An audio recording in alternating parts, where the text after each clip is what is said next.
ዕለተ ሐሙስ ሐምሌ 30 2018 ዓ.ም ቀን ላይ እንገኛለን። ሰላም ጤና ይስጥልን ክቡራትና ክቡራን ቤተሰቦቻችን ከኢትዮስ ሚዲያ ዝግጅት ክፍል የሰዓቱን ሰበር ዜናዎች ይዘን ቀርበናል። በቅድሚያም አርዕስተ ዜና።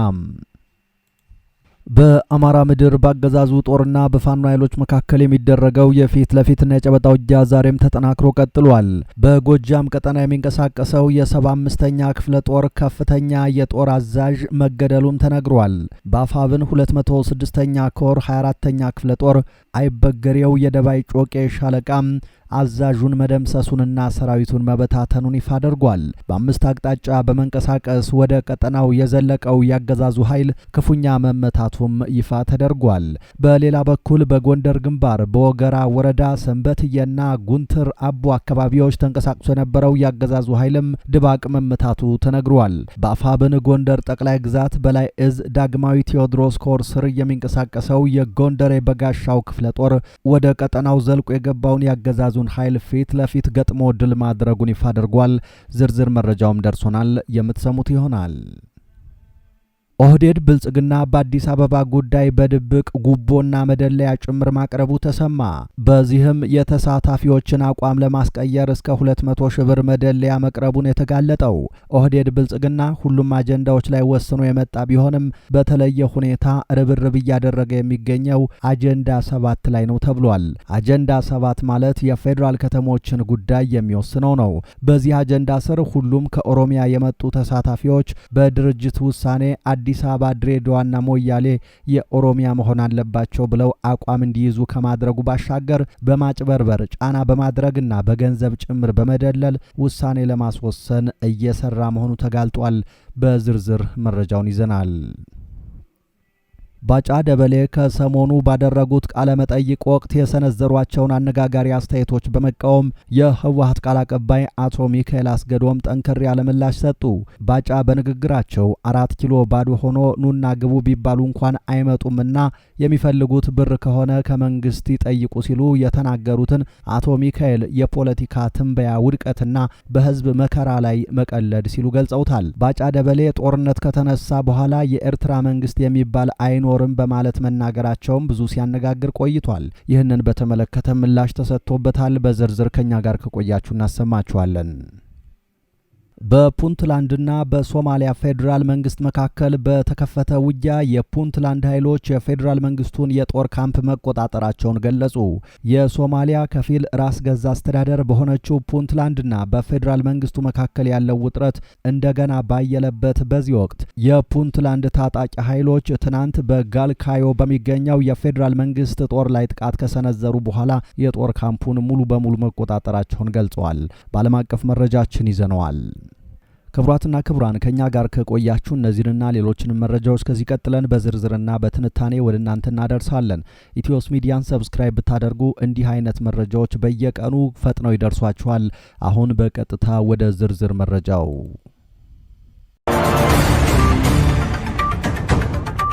በአማራ ምድር ባገዛዙ ጦርና በፋኖ ኃይሎች መካከል የሚደረገው የፊት ለፊትና የጨበጣ ውጊያ ዛሬም ተጠናክሮ ቀጥሏል።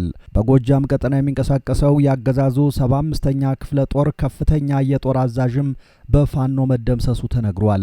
በአፋብን 206ኛ ኮር 24ኛ ክፍለ ጦር አይበገሬው ደባይ ጮቄ ሻለቃ ወደ ቀጠናው ዘልቆ የገባውን ያገዛዙን 75ኛ ክፍለ ጦር ከፍተኛ የጦር አዛዥና ሰራዊቱን በመደምሰስ አኩሪ ጀብድ መፈጸሙን ይፋ አድርጓል።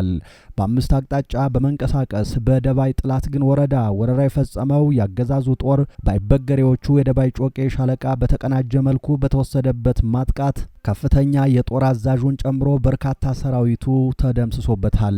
የፋኖ ኃይሎች ያገዛዙን የማጥቃት እቅድ ቀድመው በመረዳትና ወደ ስበት ማዕከላቸው ሰተት ብሎ እንዲገባ በመፍቀድ ከፍተኛ ጥቃት የከፈቱበት ሲሆን የ206ኛ ኮር 24ኛ ክፍለ ጦር ደባይ ጮቄ ሻለቃ ከበባ በመፈጸም የጦር አዛዡን ከነሰራዊቱ መደምሰሳቸውን የተነገረው። ትንቅንቁ በበርካታ አካባቢዎች አሁንም የቀጠለ ሲሆን አገዛዙ የተከበበውን ሰራዊት ለማውጣት በዚህ ሰዓት መድፍ ዙ23 ሞርተር ከሌላ አካባቢ ጭምር በማስመጣት እየተኮሰ መሆኑ ተነግሯል። በተመሳሳይ በጎንደር ግንባርም የፋኖና ያገዛዙ ጦር ትንቅንቅ ተጠናክሮ የቀጠለ ሲሆን በወገራ ወረዳ ሰንበትየና ጉንትራቦ በሚባሉ አካባቢዎች ተንቀሳቅሶ የነበረው ያገዛዙ ኃይል ከባድ እርምጃ ተወስዶበታል። በአፋብን ጎንደር ጠቅላይ ግዛት በላይ እዝ ዳግማዊ ቴዎድሮስ ኮር ስር የሚንቀሳቀሰው የጎንደር የበጋሻው ክፍለ ጦር ሰሞኑን ከተለያየ አቅጣጫ ተጠራርቶ ወደ ፋኖ ይዞታ በገባው ያገዛዙ ጦር ላይ ከባድ እርምጃ እየወሰደ ይገኛል። ያገዛዙ ጦር ፋኖን ለማፈንና ከበባ ለመፈጸም በሌሊት የገባ ሲሆን የፋኖ ኃይሎች ደግሞ በጨበጣ ገጥመውታል። በዚህ ውጊያ ላይ ከባድ ትንቅንቅ እያደረጉ የሚገኙት የጎንደር የበጋሻው ክፍለ ጦር አሃድ የሆኑት የቴዎድሮስ ብርጌድ ነጋሪት ሻለቃና የአጥናፉ ብርጌድ እያያስ ምሮ ሻለቃ ፊት ለፊት ተጋድሎ እያደረጉ ሲሆን ያገዛዙን ጦር ብትንትኑን ማውጣታቸውን ይፋ አድርገዋል።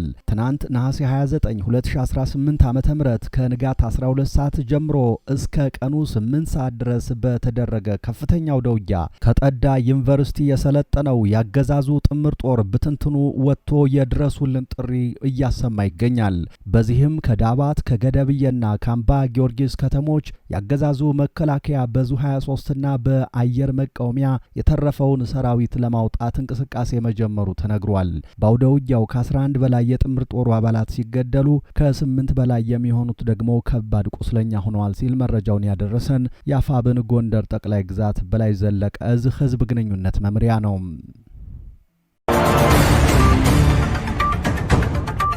ኦህዴድ ብልጽግና አዲስ አበባን ለመሰልቀጥ እስከ 200 ሺህ ብር መደለያ ማቅረቡ ተጋለጠ።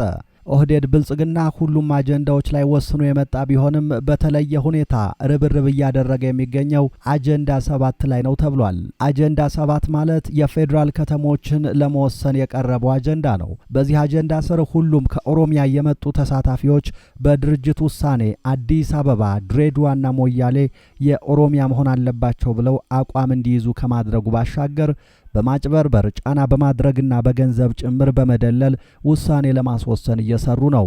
አይን ባወጣ መንገድ የኦሮሞ ብልጽግና ባለስልጣናትና ተሳታፊዎች የተለያዩ የማጭበርበሪያ መንገዶችን በመከተል አዲስ አበባ የኦሮሚያ መሆን አለባት የሚል አቋም አራምደዋል። ትናንት ኮሚሽኑ በሰጠው መግለጫ የመንግስት ባለስልጣናት ጫናን ለማመን ተገዷል። በተለይ ተሳታፊዎች ስብሰባ ረግጠው ከወጡ በኋላ ከመወያያ አዳራሽ ግቢ ውጪ የፌዴራልና የጸጥታ ኃይሎችን ተጠቅሞ ተሳታፊዎችን ነጥሎ የማውራትና የማስፈራራት ተግባራትን አጠናክሮ ቀጥሏል። ከዚህ በተጨማሪ በገንዘብና በጥቅማ ጥቅም በመደለል ተሳታፊዎች አቋም እንዲቀይሩ ጥረት እየተደረገ መሆኑን የተጋለጠው ለቤተሰቦችህ ጭምር አበል ይከፈላል ከሚለው ጀምሮ እስከ 200 ሺህ ብር ድረስ የተሰጣቸውና ቃል የተገባላቸው ተሳታፊዎች እንዳሉ ታውቋል። አወያዮችንና ኤክስፐርት ተብለው የተመደቡ ምሁራንን በመጠቀም የተዛባ መረጃና የኦሮሞ ብልጽግና ፓርቲን አቋም ለተሳታፊዎች በግልጽና በስውር ማስረዳት አቋም ለማስቀየር የሚደረገው ሌላኛው መንገድ ነው።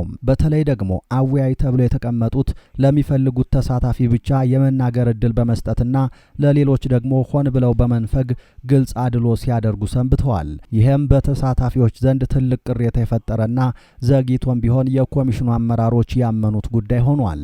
በአጠቃላይ የኦሮሞ ብልጽግና በርካታ የማጭበርበሪያ መንገዶችን በመጠቀም በማስፈራራትና በመደለል ጭምር ከተሞችን የኦሮሚያ ለማድረግና ውሳኔ ለማሳለፍ እየሰራ ይገኛል። ይህ መንገድ የቀጣይ ግጭቶች መጀመሪያ እንጂ የግጭትም የችግርም መፍቻ ሊሆን አይችልም ተብሏል።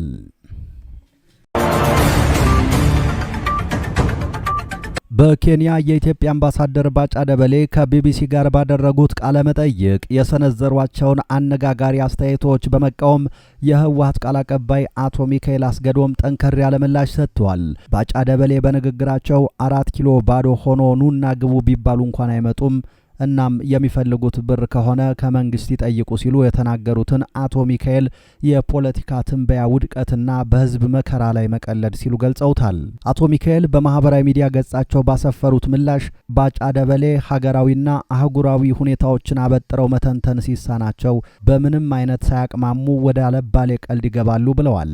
የህዝብን ህልውና ለማስጠበቅና መብቱን ለማስከበር ከባድ መስዋዕትነት እየከፈለ ላለ ኃይል ብር ከፈለጋችሁ ከመንግስት መንግስት ጠይቁ ብሎ ማፌዝ ጤናማ ካልሆነ አስተሳሰብ የወጣና ቅሌት የተሞላበት ትንበያ መሆኑንም አክለው ገልጸዋል። በአሁኑ ወቅት የኢትዮጵያ ሕዝብ በየቦታው እየረገፈና በከባድ ችግር ውስጥ በሚገኝበት ጊዜ ዘላቂ መፍትሄ ከመፈለግ ይልቅ በእንዲህ አይነት ቀሽም ቀልዶች መዘበት የጊዜውን ከባድነት አለመረዳት መሆኑን ያመለከቱት አቶ ሚካኤል መሬት ላይ ያለው እውነት ተቀይሮ አሁን እያፌዘች ያለች ምላስ መሸሸጊያ የምታጣበት ጊዜ ሩቅ እንዳልሆነ በማስገንዘብ ምላሻቸውን አጠናቀዋል። አገዛዙ በኢሃፓ አባላት አቶ አበባ አካሉ፣ አቶ ይስሐቅ ወልዳይና በፓርቲው ጠበቃ አቶ አበራ ንጉስ ላይ የሽብር ጥቃት ለመፈጸም ተንቀሳቅሰዋል ሲል ወነጀለም። ተጠርጣሪዎች በከፍተኛ ፍርድ ቤት ልደታ ምድብ አንደኛ የጊዜ ቀጠሮ ችሎት ቀርበዋል። ያገዛዙ ፖሊስ ለፍርድ ቤት እንደገለጸው ተጠርጣሪዎች ከህወሓት ጽምዶና ከሌሎች ጸረ ሰላም ኃይሎች ጋር በመቀናጀት በአዲስ አበባ አባላትን በመመልመልና በማደራጀት የጸጥታ ኃይሎችን እንቅስቃሴ በመሰለል ለጽምዶ ቡድን መረጃ በማቀበል እንዲሁም የፖለቲካ የወታደራዊና የሚዲያ ፕሮፓጋንዳ ክንፎችን በማደራጀት ህገ መንግስታዊ ስርዓቱን በኃይል ለመናድ ሲንቀሳቀሱ ነበር ሲል የተለመደ ክሱንና ውንጀላውን አሰምቷል።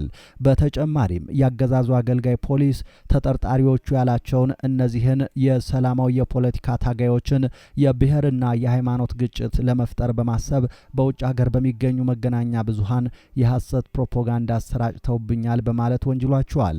ተጠርጣሪዎች በበኩላቸው ሁሉንም ውንጀላ በመካድ በሰላማዊ የፖለቲካ ትግል እናምናለን፣ መንግስትን በኃይል የመገልበጥ ዓላማ የለንም ብለዋል። አቶ አበበ መንግስት እንዲስተካከል የሚጥሩ መሆናቸውን ለፍርድ ቤቱ ተናግረዋል። ሀገር አለኝ፣ ልጆች አሉኝ፣ በሰላማዊ ትግል ነው የማምነው ብለዋል።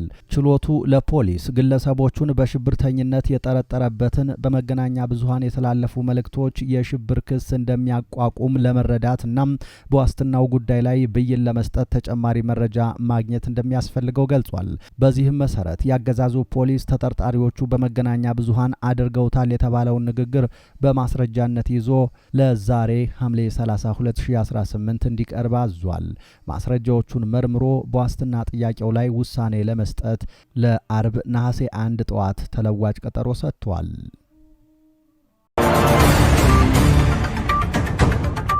በፑንትላንድና በሶማሊያ ፌዴራል መንግስት መካከል በተነሳ ጦርነት የፑንትላንድ ኃይሎች የፌዴራል መንግስቱን የጦር ካምፕ መቆጣጠራቸውን ገለጹ። የሶማሊያ ከፊል ራስ ገዝ አስተዳደር በሆነችው ፑንትላንድና በፌዴራል መንግስቱ መካከል ያለው ውጥረት እንደገና ባየለበት በዚህ ወቅት የፑንትላንድ ታጣቂ ኃይሎች ትናንት በጋልካዮ በሚገኘው የፌዴራል መንግስት ጦር ላይ ጥቃት ከሰነዘሩ በኋላ በቦሳሶ የሚገኘውን የፌዴራል መንግስቱን የጦር ካምፕ መቆጣጠራቸውን ገልጸዋል።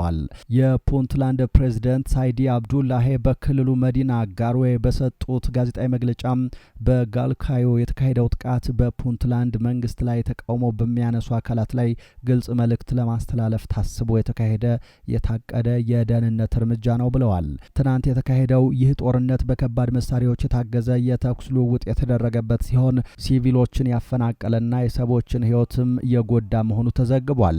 በዚሁ ጦርነት የፑንትላንድ ኃይሎች ፒኤስኤፍ በመባል በሚታወቀው በፌዴራል መንግስቱ በተቋቋመው ታጣቂ ቡድን ተይዞ የነበረውን ቦሳሶ የሚገኘውን የጦር ካምፕ ሙሉ በሙሉ በቁጥጥር ስር መዋላቸው ታውቋል። ጋሮዌ ኦንላይን የተባለው የአካባቢው የዜና ምንጭ እንደዘገበው በጋልካዮ በተካሄደው እርምጃ 101 ተጠርጣሪዎች በቁጥጥር ስር ውለዋል፣ 60 የቆሰሉ ሰዎችም ተይዘዋል ብሏል። በተጨማሪም የጦር መሳሪያዎችን፣ ጥይቶችን፣ ወታደራዊ ተሽከርካሪዎችንና ሌሎች ቁሳቁሶችን መውሰዳቸውን ዛሬ ባወጡት መግለጫ ገልጸዋል። ከተያዙት ቁሳቁሶች መካከል የፖሊስ ደንብ ልብሶች፣ ካቴናዎች እንዲሁም የወታደር ጫማዎች የሚገኙበት ሲሆን ፑንትላንድ እነዚህ ቁሳቁሶች በቻይና መንግስት ለሶማሊያ ፖሊስ ኃይል ከተደረጉ እርዳታዎች የተገኙ ናቸው ብላለች። ክቡራትና ክቡራን ቤተሰቦቻችን ከኢትዮስ ሚዲያ ዝግጅት ክፍል ለዚህ ሰዓት ያዝናቸው አዳዲስ መረጃዎች እነዚህ ነበሩ። ከቆይታ በኋላ በሌሎች መረጃዎች ድጋሜ እንገናኛለን። እስከዛው በያላችሁበት ሰላም ጊዜ ተመኘን።